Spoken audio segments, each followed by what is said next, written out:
Kumusta mga ka-subscribers?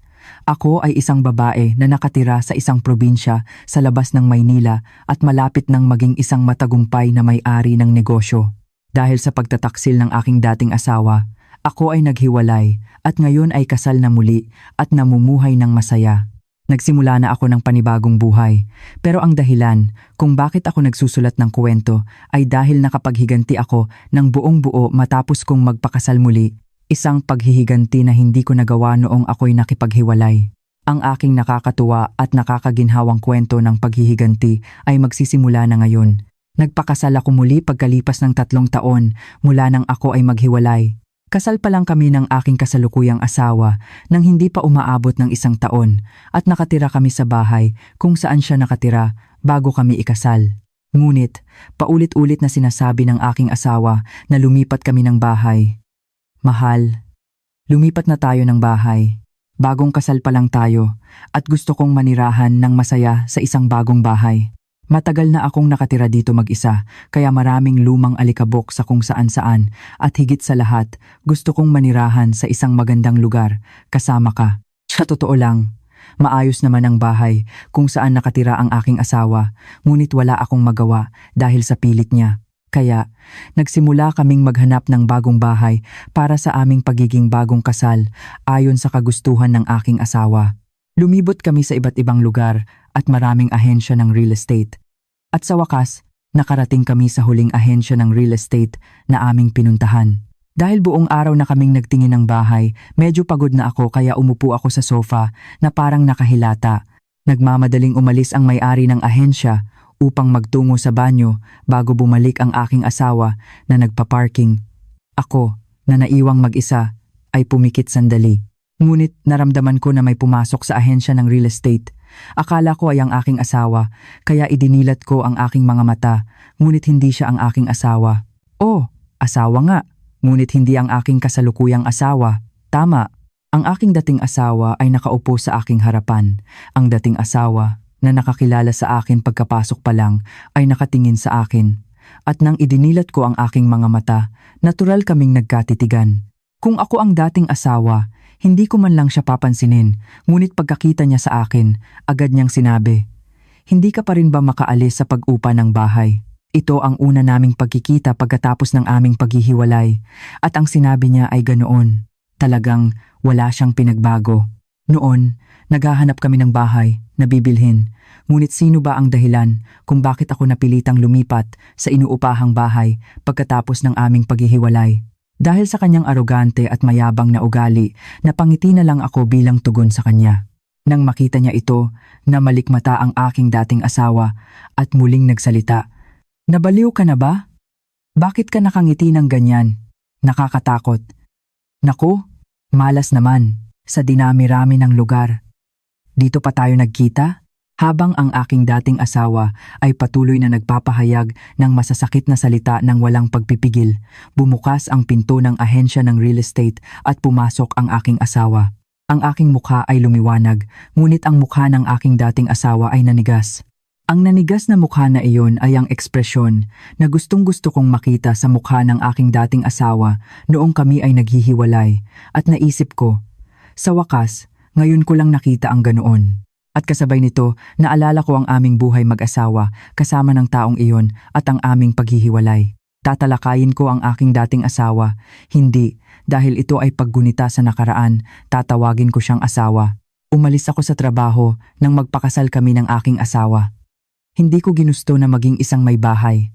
Masasabi na pinagbigyan ko lang ang kagustuhan ng pamilya ng aking asawa at ng aking asawa. Huwag kang mag-isip na magtrabaho sa labas, maging isang mabuting may bahay sa bahay at magbuntis ka na agad. Iyan ang pinakamagandang gawin ng isang babaeng may asawa. Ang aking biyenan ay paulit-ulit na pinipilit akong umalis sa trabaho tuwing nakikita niya ako, at ang aking asawa ay hindi rin naiiba sa kagustuhan ng kanyang ina. Ngunit, magkaiba ang kanilang dahilan. Pareho kami ng iniisip ni Mama. Gusto kong umalis ka na sa trabaho. Naramdaman ko ang sama ng loob nang una niyang sabihin ito. Dahil bago kami ikasal, mas nauunawaan niya ako kaysa sa aking mga magulang at nirerespeto niya ang aking mga opinyon. Kahit noong nag-propose siya, sinabi niyang magpakasal lang kami at maaari akong mamuhay ng malaya ayon sa aking kagustuhan tulad ng dati. Sinabi niya na mananatili lang siya sa aking tabi. Kaya naman, natural na masaktan ako nang sabihin niya sa akin na umalis sa trabaho pagkalipas lamang ng 3 buwan ng kasal. Pero, ikaw din, hindi ba't sinabi mong nirerespeto mo ang aking trabaho at sinusuportahan mo ako sa pagtatrabaho kahit pagkatapos ng kasal? Ang aking boses ay puno ng sama ng loob at tila nauunawaan ng aking asawa ang aking damdamin kaya't pinihit niya akong may mainit na boses. Hindi ito dahil gusto kong maging isang may bahay ka na tulad ni mama at magbuntis ka agad.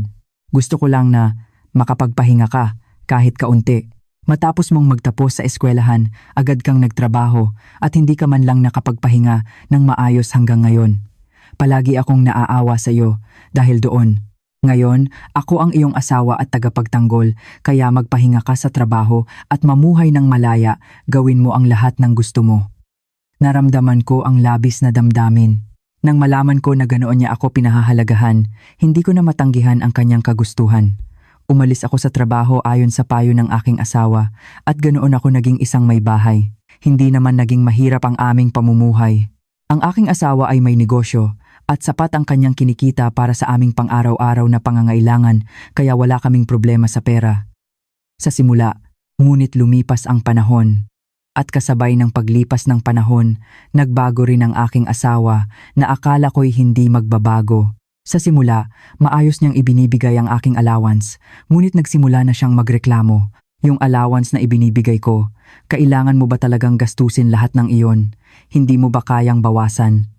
Mahirap bawasan ang mga fixed expenses tulad ng bills sa kuryente at telepono. Kung babawasan kailangan sa pagkain, medyo nahihirapan ako ngayon.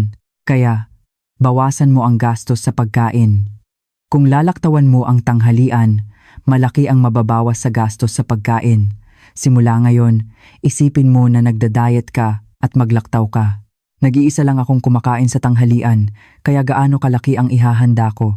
Basta kumakain lang ako ng tirang ulam mula sa agahan, iyon lang. Ngunit, tila sinasabi ng aking asawa na nilulustay ko lang ang pera sa pagiging walang ginagawa sa bahay. Kahit hindi niya sabihin sa akin, naisip ko na siguro ay hindi maganda ang sitwasyon sa kanyang kumpanya at mayroon siyang sariling stress, kaya sinubukan kong intindihin ang aking asawa at palampasin ito. Ngunit, habang lumilipas ang mga araw, lalo pang lumalala ang kanyang pagmamaliit at pagpuna. Ano iyan sa labi mo? Bumili ka ng bagong make-up? Bakit ka gumagastos sa mga walang kabuluhang bagay, ikaw na walang ginagawa sa bahay? Hindi ko ito binili, dati ko na ito, lip balm lang ito at 3 lang ang meron ako. Oo na, huwag kang gumastos sa mga walang kabuluhang bagay.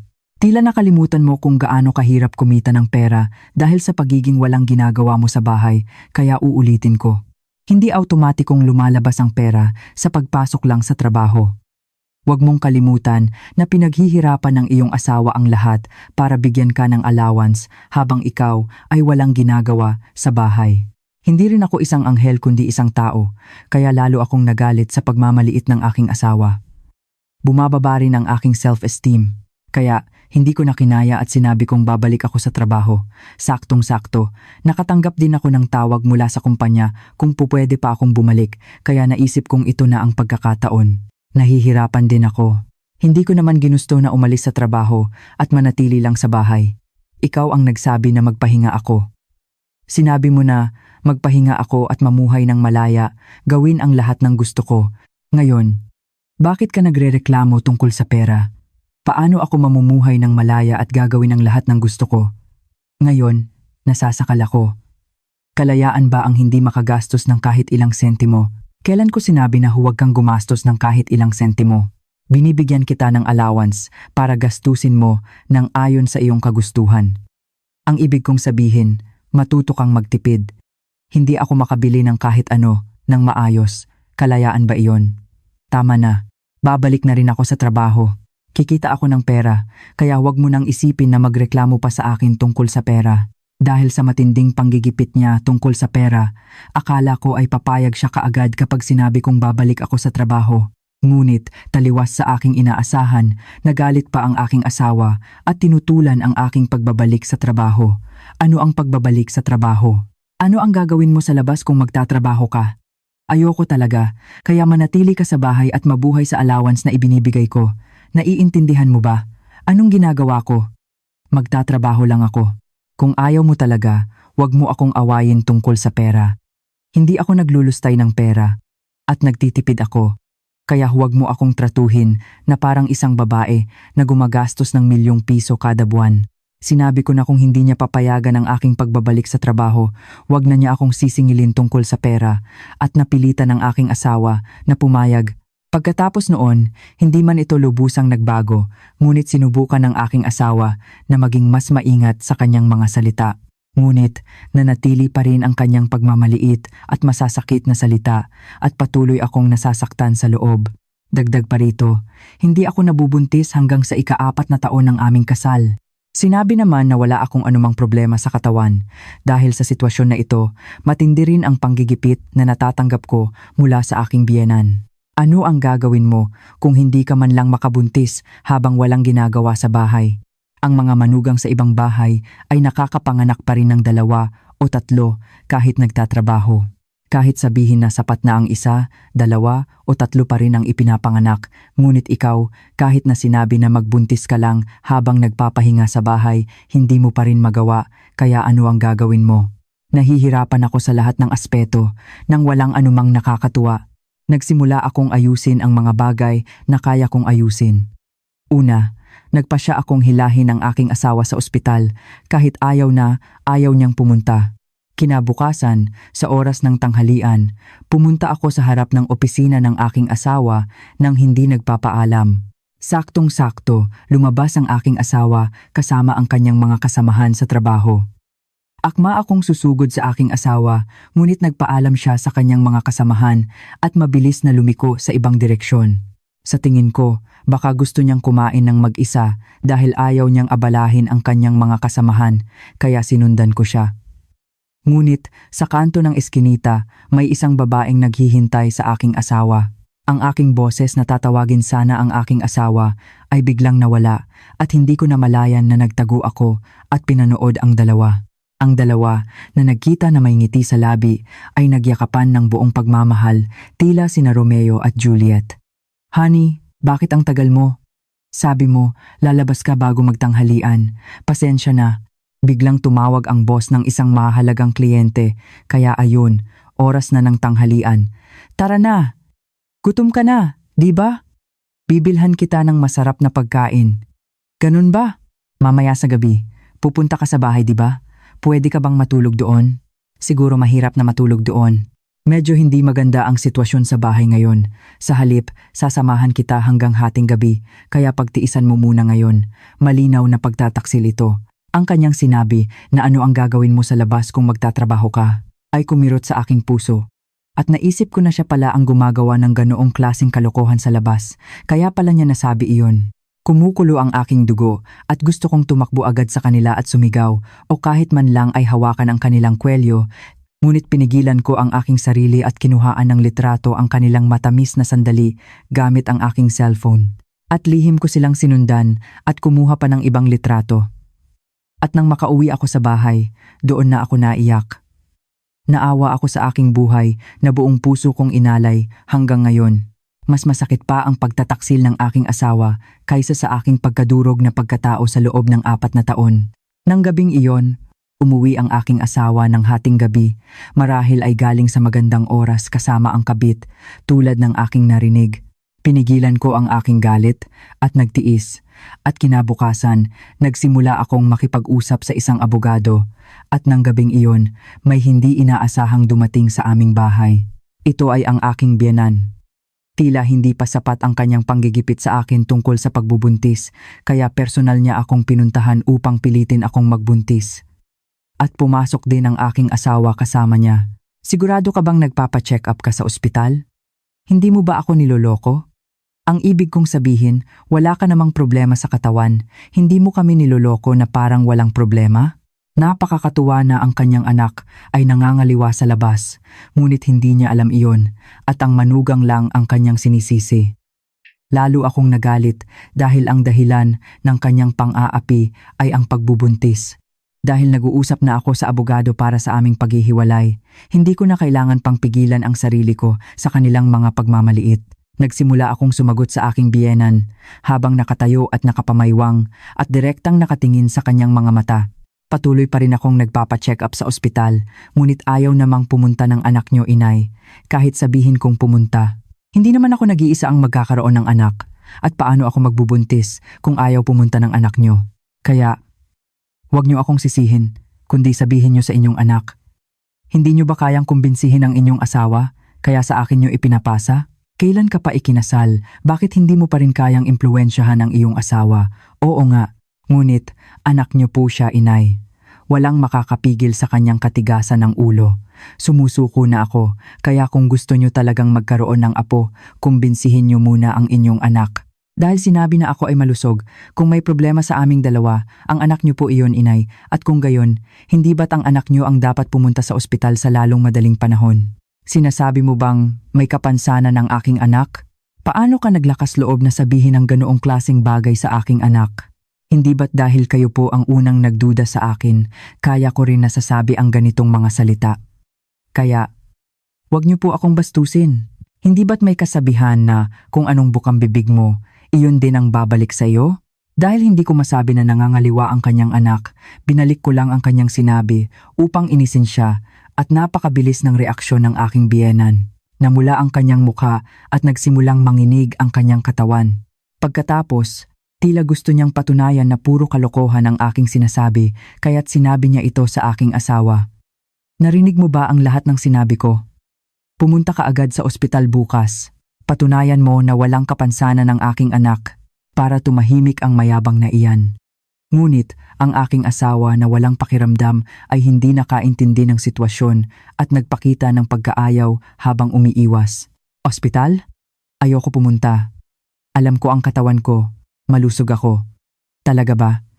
Sino ba ang hindi nakakaalam na malusog ka? Sinabi ko na sa unang pagkakataon. Walang satsat. Pumunta ka na. Muling sinigawan ng biyena ng aking asawa. Pagkatapos ay matalim na tinitigan ako at nagbanta. Paglabas ng resulta ng anak ko, pag-uusapan natin muli. Tingnan natin kung makakapagsalita ka pa rin ng ganyan sa panahong iyon. Sa halip na matakot, natawa lang ako. Dahil wala na itong kinalaman sa akin kung magpa-examine man siya o hindi o kung malusog man ang aking asawa dahil maghihiwalay na kami. Hindi ako sumagot at nanatili lang akong tahimik at ang biyanan ay umalis ng bahay kasama ang kanyang huling salita na mayabang ka. Matapos umalis ang biyanan, sinundan ako ng paninisi ng aking asawa ngunit hindi ko siya sinagot. Bakit ka ganoon magsalita at ginugulo mo pa ako? Ay, sabihin mo na lang na pasensya na, tapos na iyon. Wala ka talagang maipagmamalaki. Dahil ito ay mga salita na hindi man lang karapat-dapat sagutin. At kinabukasan, pumunta ako sa ospital kasama ang aking asawa tulad ng gusto niya. Ito ay noong panahong nagpasya na akong maghiwalay.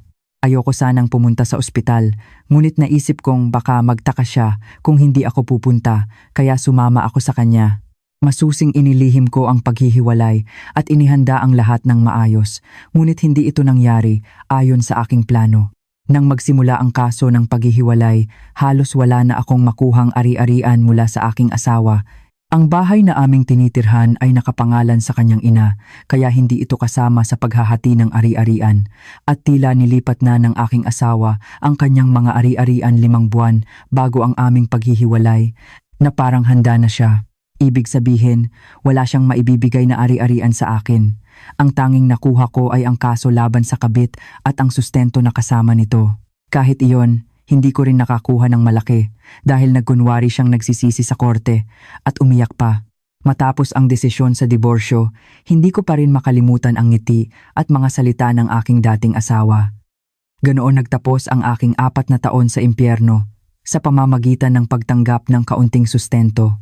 Kahit nakakapanghinayang ang sustento, ibibigay ko na lang iyan sa iyo dahil sa mga nagawa mo, kaya gamitin mo iyan para makahanap ng mauupahan.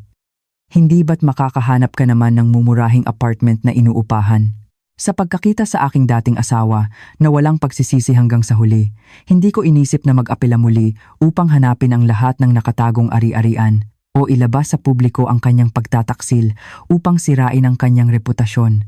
Ngunit naisip ko na wala itong kapakinabangan para sa akin sa usapin ng gastos at oras. Gusto ko ring putulin ang koneksyon ko sa kanila sa lalong madaling panahon. Tinanggap ko ang desisyon at naghiwalay kami at ginamit ko ang oras na natipid ko sa pag-apela para sa aking bagong simula. Una, naghanap ako ng bahay.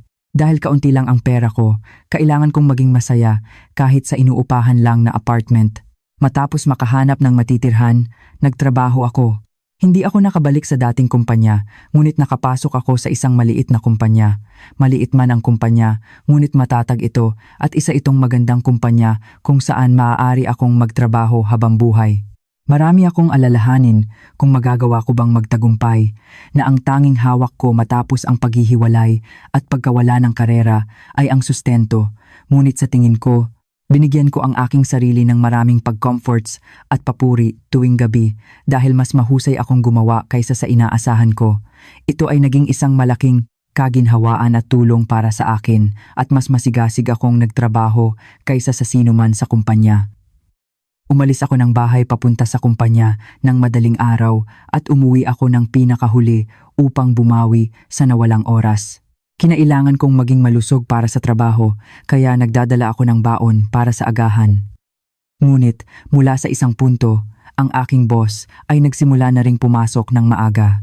Hindi ko rin naman pwedeng i-share ang isang baon para sa isang tao at awkward namang kumain mag-isa kaya nagpatuloy ang ganoong sitwasyon at sa huli, naghahanda na ako ng 2 baon at nagsisimula ng kumain ng agahan kasama ang aking boss tuwing madaling araw.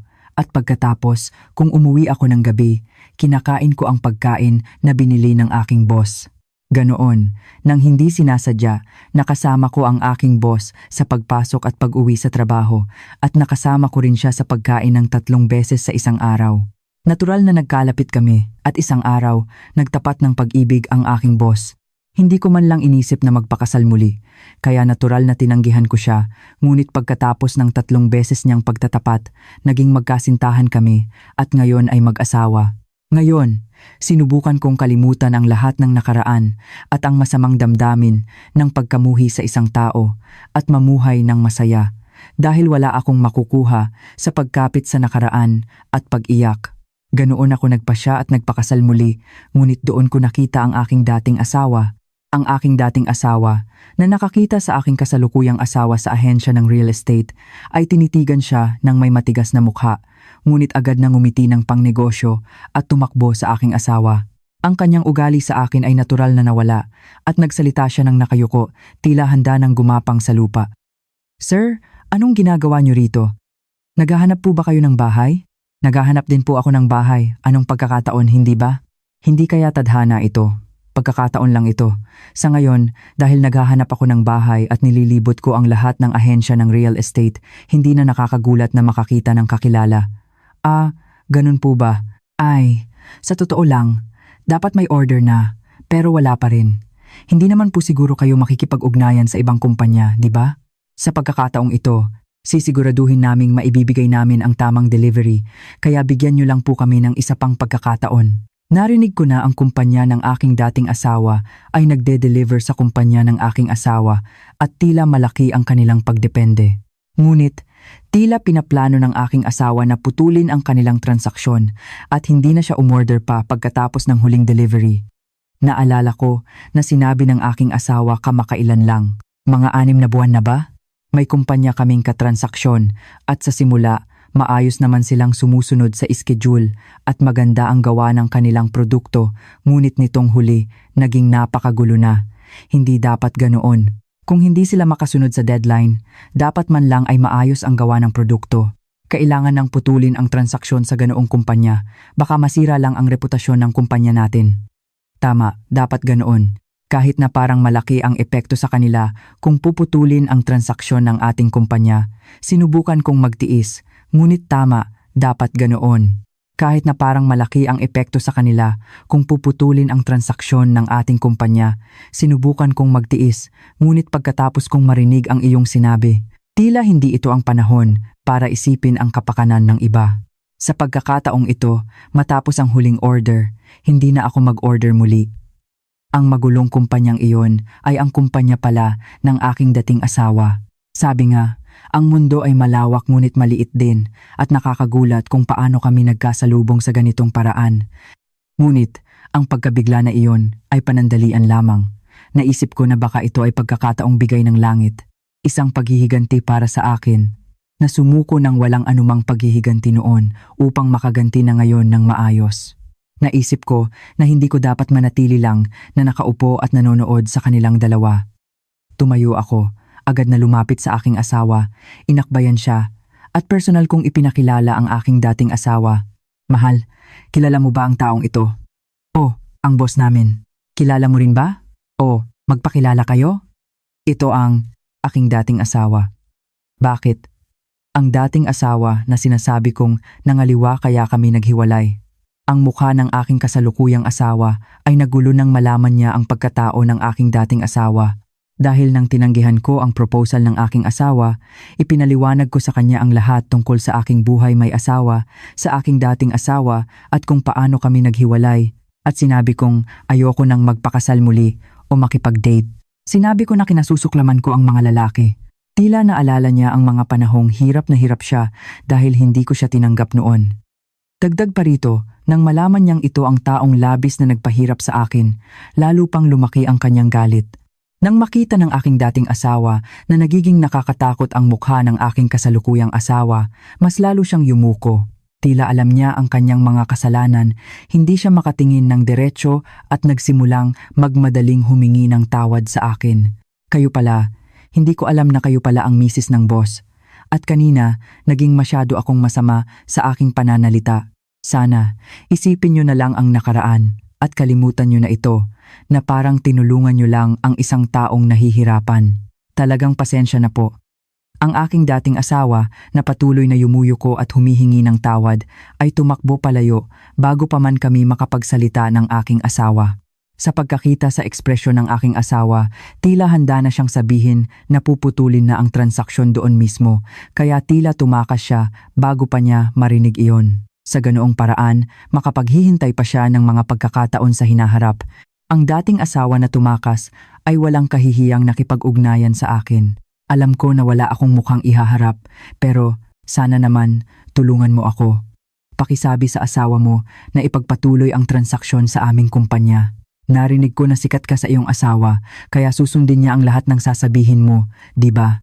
Dahil tila matatapos na ang transaksyon kung mananatili lang siya, nakipag-ugnayan siya sa akin upang humingi ng tulong.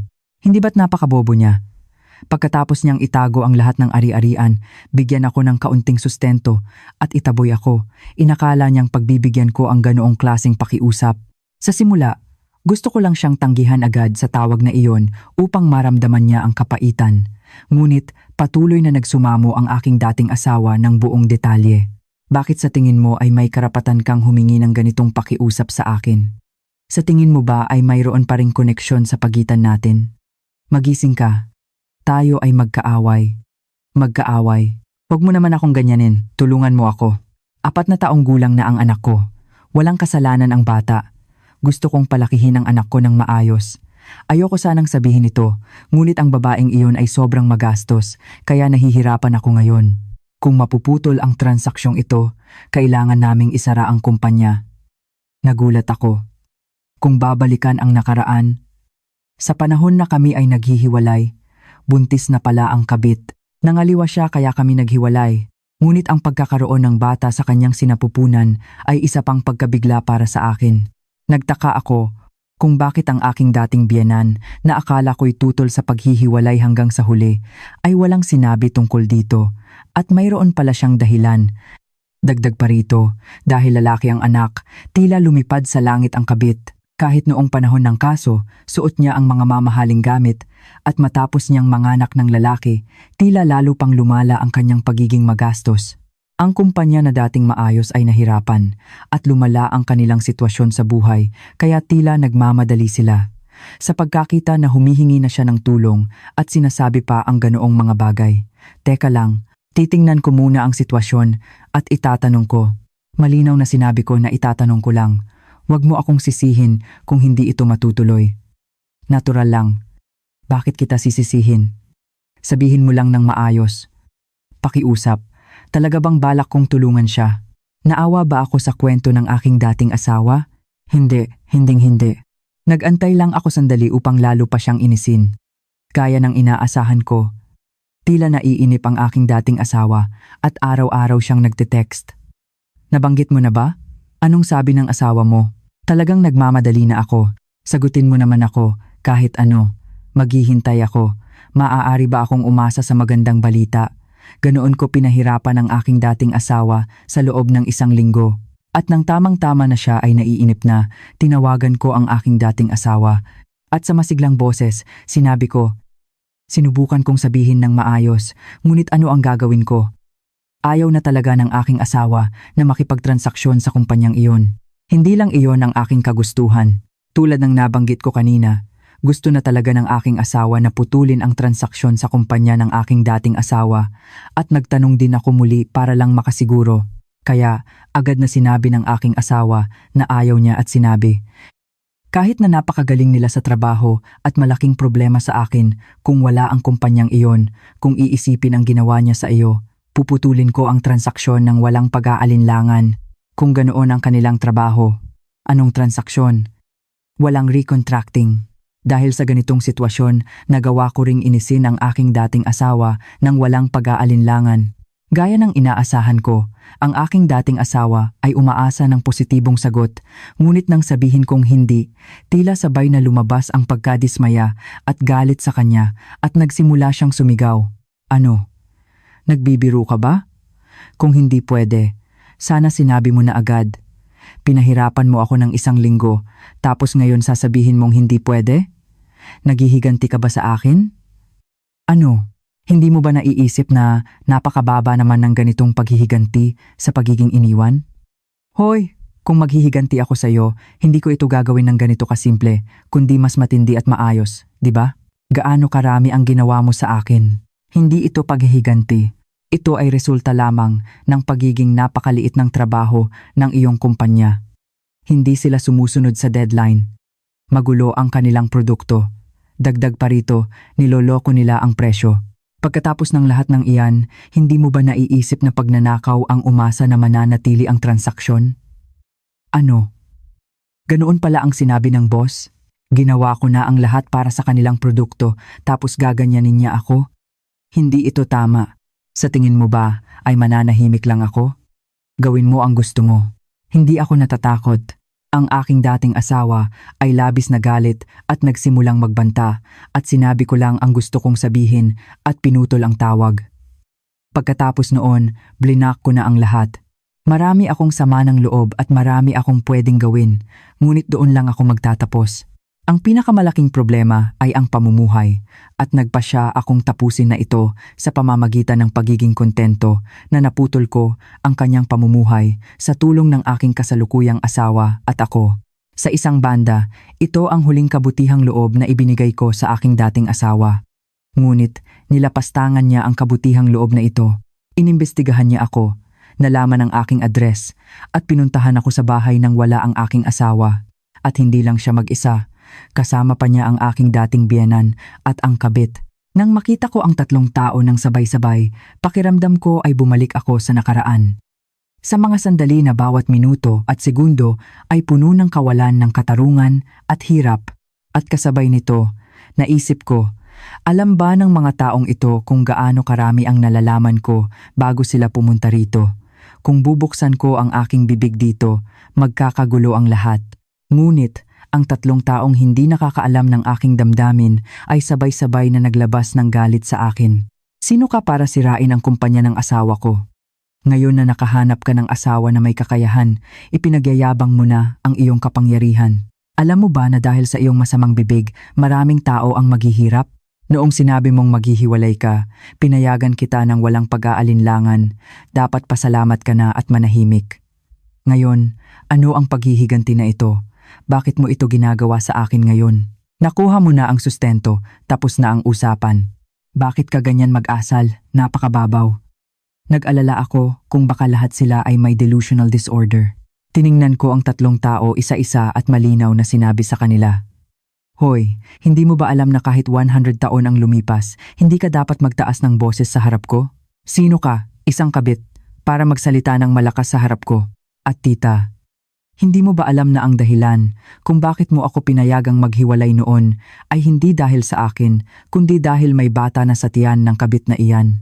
Dahil kalkulado na ang lahat, nagkunwari kang mabait, tapos ngayon ay magkukunwari kang iniisip mo ako. Pagkatapos kong saktan ang kanilang damdamin sa pamamagitan ng aking mga salita, huli kong tiningnan ang aking dating asawa at sinabi, "At ikaw din, akala mo ba ay tapos na ang lahat sa pagbibigay ng sustento? Akala mo ba ay hindi ko alam na inilihim mo ang lahat ng iyong ari-arian upang hindi ko makuha, kaya tinanggap ko lang ang kaunting sustento at naghiwalay? Sayang ang buhay ko, kaya tinapos ko na lang iyon. Dapat nga ay magpasalamat ka. Ano ang karapatan mong dalhin ang buong pamilya mo dito at mag-iskandalo? At uulitin ko, hindi dahil sa akin kaya pinutol ng aking asawa ang transaksyon, kundi dahil napakababa ng trabaho ng iyong kumpanya." Sa aking tugon, tila nawalan ng salita ang tatlong tao at nagsimulang sumigaw ng walang patid. Sa ingay na iyon, nawala ang aking huling pasensya at nagpasya akong ilabas ang katotohanan na ayoko sanang sabihin hanggang sa huli. Kailangan kong gawin ang huling paghihiganti. Una, sumigaw ako sa tatlong tao at pinatigil sila at sinabi ko, "At tita, naipa-DNA test na ba ninyo ang inyong mahal na apo?" Sa biglaang tanong na iyon, nagpakita ng pagtataka ang aking dating biyenan at ang aking dating asawa at ang kabit ay literal na namutla at tinitigan ako. Hindi ba't malalaman mo na ang sagot sa reaksyon pa lang na iyon? Oo, tama. Ang anak ng aking dating asawa na mahal ng aking dating biyenan ay hindi anak ng pamilya ng aking dating asawa. Paano ako nakakasiguro? Naaalala niyo ba? Bago magsimula ang kaso ng paghihiwalay dahil hindi ko nakayanan ang panggigipit ng aking dating biyenan, nagpa-eksamin ang aking dating asawa sa ospital. Nakuha niya ang eksaminasyon noon, ngunit sa panahon ng kaso ng paghihiwalay, hindi na pumunta ang aking dating asawa upang kunin ang resulta. Ngunit, dahil matagal na rin akong pasyente sa ospital na iyon at para na rin magpaalam na hindi na ako babalik, pumunta ako sa ospital sa naka-schedule na araw ng appointment. Nagsimula ang konsultasyon tulad ng dati at sinabi ng doktor sa akin bago pa man ako magsalita tungkol sa paghihiwalay, "Kahit magpa-eksamin kayo muli, wala naman kayong anumang problema, pasyente." Ngunit, mahirap mang sabihin ito, ngunit marahil ay mahihirapan kayong magbuntis. Matagal na kayong nagsisikap, kaya pasensya na po. Sa sinabing iyon, hindi ko maiwasang malaman na ang aking dating asawa ay may azoospermia. Walang sperm. Ang pagtalikod sa taong pinangakuan ng walang hanggang pag-ibig, pagtakbo sa ibang babae, pag-aksaya ng lahat ng ari-arian dahil sa pagiging magastos ng babae, at higit sa lahat, ang pagpapalaki ng anak ng iba ng buong pagmamahal. Kaya pala ako natawa nang makatanggap ako ng tawag mula sa aking dating asawa na humihingi ng tulong na binabanggit pa ang kanyang anak. Kahit na nakakatuwa ang kanyang sitwasyon at naisip kong sa wakas ay pinaparusahan na siya, nagpasya akong ilihim ito at hindi ibunyag at hindi naman ito dahil sa anumang malaking dahilan. Napakaluma na rin ng pangyayari at dahil may sarili na akong pamilya, ayoko nang makialam sa kanilang pamilya. At naisip ko na kahit hindi ko nasabihin, ang aking dating asawa ay mapaparusahan sa pamamagitan ng pagpapalaki ng anak ng iba. At ang kabit naman ay mapaparusahan sa pamamagitan ng pamumuhay ng may takot at alalahanin habang buhay. Ngunit sa huli, ang mga taong ito ay sabay-sabay na nagpunta sa akin at pinilit akong magsalita. Ang dalawang tao na nagtataka sa aking sinabi ay tila nakakuha ng pahiwatig at nagsimula silang magmadaling magtanong sa akin. "Ano iyan? DNA test? Natural na anak ng anak namin iyon. Bakit mo binabanggit ang DNA test? May alam ka ba? Hindi ba't apo namin ang aking apo?" "Oo nga, may alam ka ba? Ano ba ang nalalaman mo kaya mo nasasabi iyan?" Ang boses ng dalawang tao ay mas malakas kaysa dati at abala ang kabit sa pagpigil sa akin na magsalita na tila nag-aalala kung ano ang sasabihin ko. "Baliw ka ba? DNA test? Natural na anak ng asawa ko iyan. Bakit mo sinasabing magpa-DNA test? Bakit? Dahil sigurado ako na hindi anak ng asawa mo ang anak mo. At ang katotohanan ay hindi siya ang anak, baliw ka na nga." Tila may sama ka pa rin ng loob dahil inagaw ko ang iyong asawa. Ngunit kahit ganoon, hindi mo dapat sabihin ang ganoong mga bagay. Hindi mo ba alam na may mga bagay na pwedeng sabihin at may mga bagay na hindi dapat sabihin? Mariing itinanggi ng kabit at sinubukan niya akong gipitin. Nang makita ito, tila naniwala ang aking dating asawa at dating biyenan sa sinabi ng kabit dahil sa kanyang matinding pagtanggi. Naisip ko kung paano niya napamahalaan ang negosyo kung ganoon siya kabilis maniwala. Siguro nga, dahil sa ganoong pag-uugali, unti-unting nalulugi ang kumpanya. Gayunpaman, ngumiti ako ng bahagya sa sinabi ng kabit at sinabi ang katotohanan. Ang aking dating asawa at kasalukuyang asawa mo ay may azoospermia. Baliw na tao. Sa madaling salita, hindi siya maaaring magkaanak. At sinasabi mong anak niya iyan? Sa tingin mo ba ay makatotohanan iyon? Sa aking sinabi, hindi lang ang kabit ang nagulat, kundi ang pinakamalaking shock ay naramdaman ng aking dating asawa. Hindi ito ang shock ng pagpapalaki ng anak na akala mo'y sa iyo o ang pagtataksil ng kabit na nagsinungaling. Tila ang pinakamalaking shock para sa kanya ay ang katotohanan na hindi siya makapag-anak. Ano? May azoospermia ako? Paano mo nalaman ang sakit ko na hindi ko alam? Hindi ako ganoon. Malusog akong lalaki. Napakalusog na lalaki. Malusog? Iyan ay wishful thinking mo. Hindi mo ba naaalala? Nagpa-eksamin tayo sa ospital bago tayo naghiwalay. Simula noon, may azoospermia ka na. Kaya paano nakabuntis ang babaeng iyan? Kung hindi ka talaga naniniwala, magpa-eksamin ka sa ibang ospital. Nagsalita ako ng may matatag na tingin at doon na tila lubos na naniwala ang dalawang tao na totoo ang aking sinabi. At ang kabit ay nagalit, itinulak ako at nagsimulang magreklamo. Hoy, talagang desidido ka bang sirain ang pamilya ko? Bakit mo sinabi iyon? Pagkatapos mong sirain ang pamilya ng iba, sa tingin mo ba ay magiging maayos ang pamilya mo? Kahit na nasa bingit na ako ng bangin, naisip kong hindi ito tama. Kasabay nito, umakyat ang galit sa akin at sinampal ko ang kabit ng napakalakas. At sinabi ko sa kanya ng matindi upang hindi na siya makapagsalita muli. Hoy, magising ka! Ikaw ang unang sumira sa pamilya ko at dahil sa ginawa mong iyon, nararanasan mo ang parusang ito. Kaya, huwag kang magsisihan. Kung gusto mong sisihin ang sinuman, sisihin mo ang sarili mo. Naiintindihan mo ba? Ang kabit ay hinawakan ang kanyang pisngi at tinitigan ako. At mula noon, nagsimula ang tunay na kaguluhan. Ang aking dating asawa ay naupo sa lugar na iyon, tila tapos na ang lahat at umiyak sa shock ng pagiging may azoospermia at ang aking dating biyenan ay hinila ang buhok ng kabit. Napakalakas ng loob mong lokohin ang aming pamilya. Hanggang ngayon, hinayaan lang kita kahit na ginagastos mo ang lahat ng pera dahil sa pagkakaroon ng isang lalaking anak. Ngunit paano ka naglakas loob na ilihim ang totoong ama ng bata at pumasok sa aming bahay? Iba ang dapat niloloko, makakakuha ka ng parusa sa langit. Hindi ko naman po sinasadyang lokohin kayo mula simula.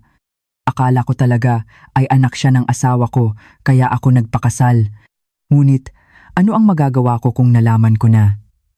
Paano ko naman sasabihan ang mga taong masaya sa pagkakaroon ng anak sa paghihiwalay na hindi pala sa kanya? Kaya, wag niyo po akong sisihin, kundi sisihin niyo ang anak niyo, inay. Bakit siya pa ang may azoospermia? Talaga? Ano? Hindi pa rin ba titigil ang bibig na iyan sa pagsasalita ng masama? Ipapakita ko sa inyo ang leksyon ngayon para tumahimik kayo. Naku, inay. At ito rin. Ikaw din. Kahit ganito, mayroon pa rin. Isang tao ang umiiyak ng malakas at ang dalawa naman ay nag-aaway sa harap ng bahay ng iba. Isang sitwasyon na napakagulo. Wala na ako sa kanilang isip at wala na rin akong gustong sabihin sa kanila. Kaya, agad akong tumawag ng pulis.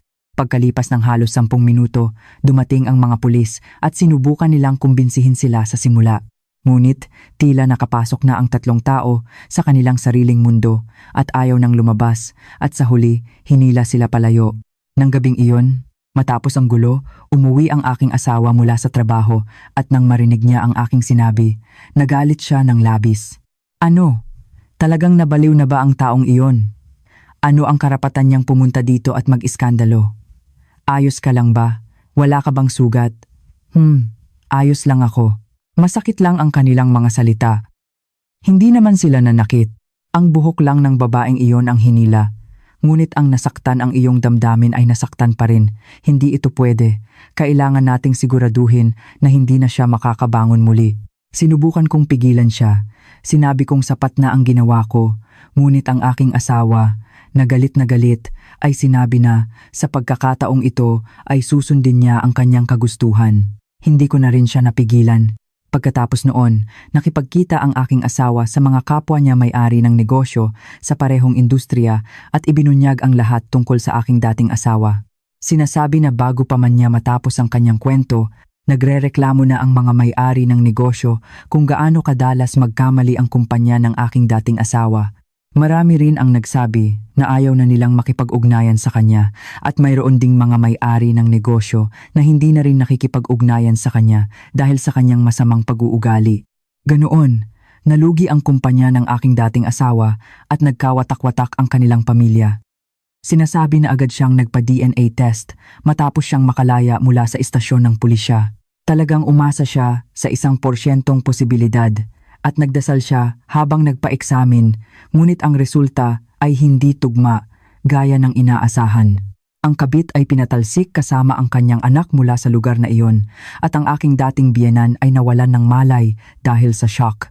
Ganoon, ang aking dating biyenan ay dinala sa ospital at na-confine at ang aking dating asawa ay naging isang sawi na nawalan ng lahat ng pag-asa. Pagkatapos noon, maayos na ang aking pamumuhay. Ang aming planadong paglipat ay maayos na nangyari at patuloy kaming namumuhay ng masaya sa aming bagong bahay. At ngayon, matagumpay akong nagbuntis at nasa safe stage na ako. Agad akong nagsusulat ng kwento nang marinig ko sa ospital na nasa safe stage na ako at hindi na kailangang masyadong mag-alala. Gusto ko ring tanggapin ang inyong pagbati at gusto ko nang tuluyang kalimutan ang lahat tungkol sa aking dating asawa. Sa huling pagkakataon na ibinabahagi ko ang kwentong ito, plano kong kalimutan ang lahat tungkol sa aking dating asawa at sa kanyang pamilya. Nakapaghiganti na ako ng sapat para guminhawa ang aking loob at tila hindi na rin ako hahanapin ng mga taong iyon, kaya sa tingin ko, ito na ang oras para kalimutan ang lahat. At saka, may bagong miyembro na rin ang aming pamilya sa aking sinapupunan. Gusto kong mamuhay lang ng ganito. Magbibigay ng walang katapusang pagmamahal sa aking asawa, magkakasama kaming magmamahalan at magtutulungan at sa aming magiging anak. Taliwas sa aking kagustuhan na maging masaya lang palagi, hindi ko alam kung anong pagsubok pa ang ibibigay sa akin ng aking kapalaran, ngunit kung mayroon akong mapagmahal na asawa at anak, may tiwala akong malalagpasan ko ang anumang hirap at pagsubok. Susuportahan niyo po ba ako? Kung gayon, hanggang dito na lang po ako. Maraming salamat sa pagsama sa akin sa mahabang kuwentong ito. Sana ay masaya kayo.